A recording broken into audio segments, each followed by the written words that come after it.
Hi, and thank you for joining me today. This is 1 in 20 D&D, and I'm Gregory. Today's topic is a continuation of our theme, 4 points for players to level up their game. So we'll call this 4 more points to level up your game, okay? Four more points for players to level up their game. So today, point number 1 is really kind of interesting and fun if you give it a little bit of time. So point number 1, build a backstory. Okay, so build a backstory for your characters. That can be really simple. Maybe you just want to have a few quick notes about who is this character? Where did they come from? What were the major life events that they experienced before becoming an adventurer? And why did they actually become an adventurer? Now, you might want to go more in depth. This is kind of what I've been doing more recently. I've actually been enjoying writing out, maybe 4 or 5 paragraphs or something like that of a small little story about who is this person, where did they come from, what have they gone through in their life, and what brought them to become an adventurer. And it's a fun way to introduce characters. If you're joining a new campaign, you can just simply read the backstory to the other players. Now, you don't have to do that, of course. I've found in my Monday night game that it's kind of fun because the other players have also written out their backstories, and I love reading them. It's a lot of fun, and it gives me a little bit of insight into what the other characters are all about. And then I can bring that into my role-playing. So not only do I have the benefit of the backstory I've created for my character, which will inform the role-playing that I do during the game, I also have a little bit of information that maybe I can imagine was shared over the campfire or on the trail through the conversation between the different characters. So I might have a little bit of an understanding of them as well. Now, one of the most important things about building a backstory is how much it helps your dungeon master.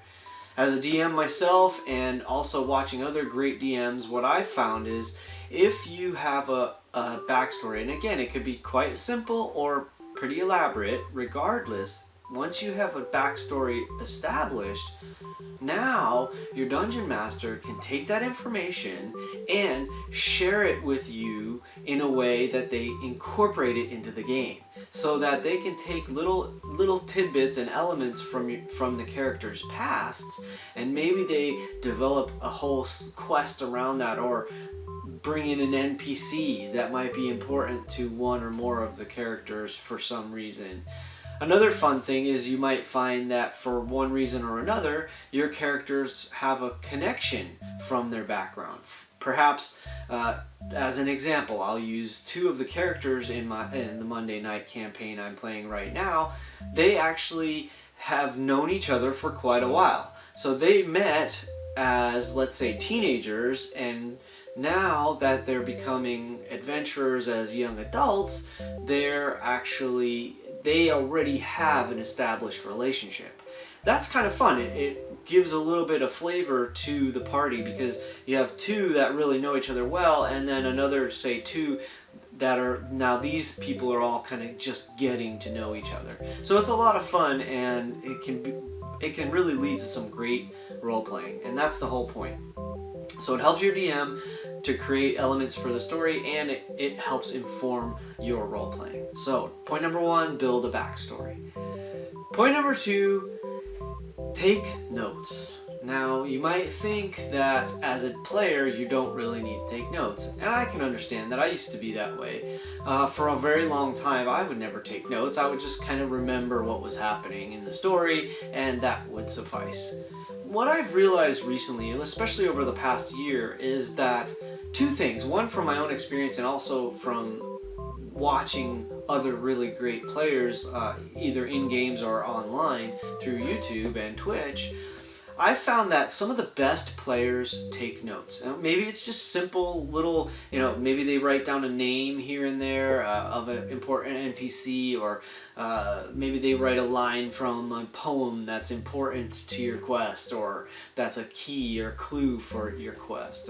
But those little things really help down the road. Here's why. let's say you have a large gap in between your sessions, or let's say your game lasts for several weeks, several months, or even several years. It may be difficult to recall some information that you gleaned early on in the campaign when you're months into it and you're trying to remember, what was that NPC's name, who was that governor, or where were we supposed to go, etc. Some of it's really easy to remember, especially if it's a recurring person or theme or location.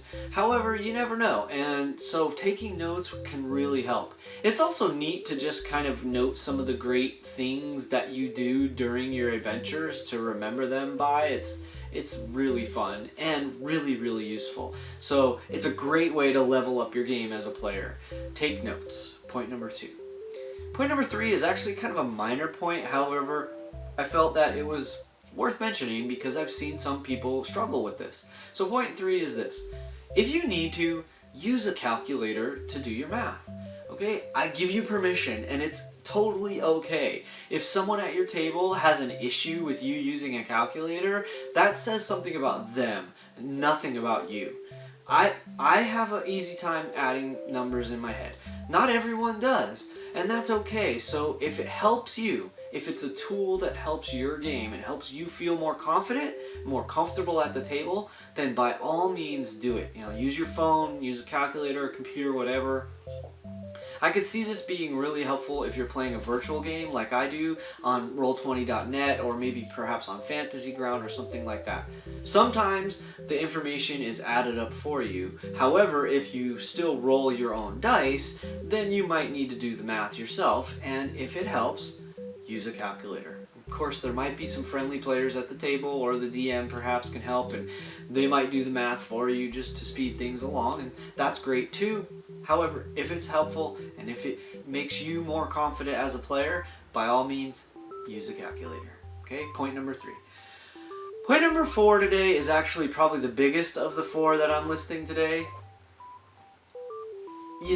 This book, The Player's Handbook, is absolutely the most important piece of tool for a player. Okay, maybe your dice are the most important, followed by your character sheet and a pencil or pen, but let's just say that this is one of the most important pieces of equipment that a player needs to play this game.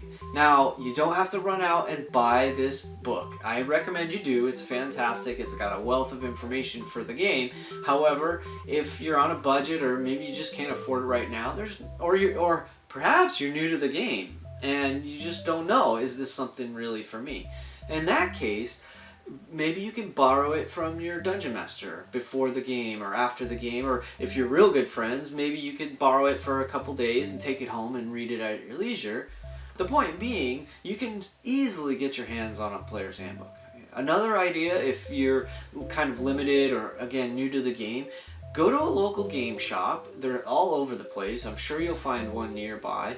And usually there's a store copy that you can at least flip through to get a sense of things, and maybe when you have 15 minutes or so, just spend a little bit of time and actually read a little bit. Now, what's the most important things for you to read out of the Player's Handbook?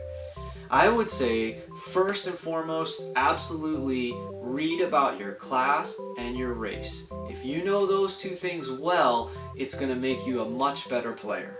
Okay? Now, beyond that, the other things that are important, of course, are things like your spells, your equipment, and having a sense of how combat works. Some of the conditions maybe. What does it mean if you're grappled or stunned or etc.? How do you jump? What does that mean? So there's all kinds of fantastic information within the Player's Handbook that will help you to understand the game mechanics and especially your character. Okay, so that is a huge way to level up your game as a player. So that's point number 4. Okay, quick review. Point number 1, build a backstory and have fun doing it. Point 2, take notes. Point 3, if you need to, by all means, please use a calculator. And point 4, become familiar with and read parts of the Player's Handbook. Oh, and I should make a slight note. I don't suggest you read it from cover to cover, although some people do that. It's a reference book, so it's not the most exciting thing to read. It might be a little boring if you try to read it cover to cover. Most of the time you can just go right to the section that's important for what you're trying to understand and just read that little bit. Alright, so those are 4 points for players to level up their game. Oh, I should say 4 more points for players to level up. Alright, so thanks for joining me today. Please make comments below. I appreciate the input. And of course, by all means, I hope you'll subscribe and like the video. Now, I hope to see you at the table. And if not, well, hey, in the meantime, keep rolling 20s.